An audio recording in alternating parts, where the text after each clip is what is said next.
specialist engineering firm. We do both operations engineering for offshore construction projects and we do R&D for underwater powertrains. We're fortunate enough to be based at the Swan Hunter site. It's an iconic shipyard, so we see that the industries now have evolved to become a lot more high-tech and servicing the future of offshore renewable energy as opposed to traditional shipping. We worked with Northumbria University to help us on our DC underwater battery project. Underwater power is important to a number of industries, including offshore renewable energy, to science, to offshore aquaculture.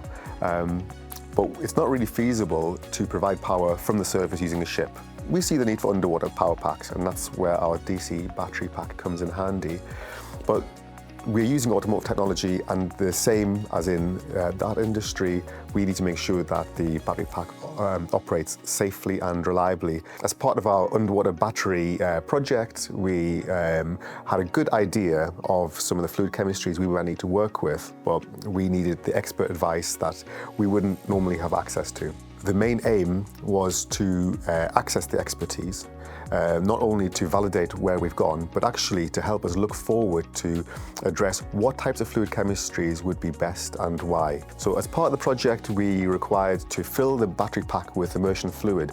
And what this will do is really help distribute the temperature inside the battery pack to give you increased safety and increased performance both. Walker Subsea decided this was an approach they wanted to apply to their battery. So they're pretty much at the cutting edge of battery cooling design. For this project, we're looking at coolants for batteries. So it's all about material selection. So we were originally the problem was to look at thermal transfer in the battery, but as soon as you start to want to fill the battery with liquid, you open up a whole load of other potential problems. So you've got potentials of corrosion, you've got potentials of dissolving all the plastic parts that are inside the battery. And it's a hazardous liquid, so there's also the safety around assembling it and doing maintenance on it. So our role was to look at all of those criteria beyond just the thermal properties of the liquid. The Arrow project so far has been very successful in helping us not just confirm and validate the immersion fluids used, but also give us a blueprint for how do we select the future immersion fluids.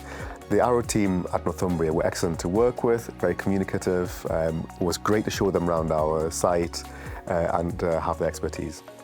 For next steps on this project, I'm really looking forward to seeing Vahid get this product launched and into market. Down the line, he's enjoyed working with us. We've enjoyed working with him. It's been fantastic. Beyond this project, we do plan to work a lot more with Northumbria. This was a great, easy in for us to work together and see how we can collaborate. We've already explored the opportunity to work on a KTP together, and in this instance, we'd think about how can we elevate our battery pack to the next level using their skills. What I would say to any other business owner thinking about the Arrow project is that they would be able to access expertise which they ordinarily wouldn't have. And if you want to generate a new product or service, this would be great.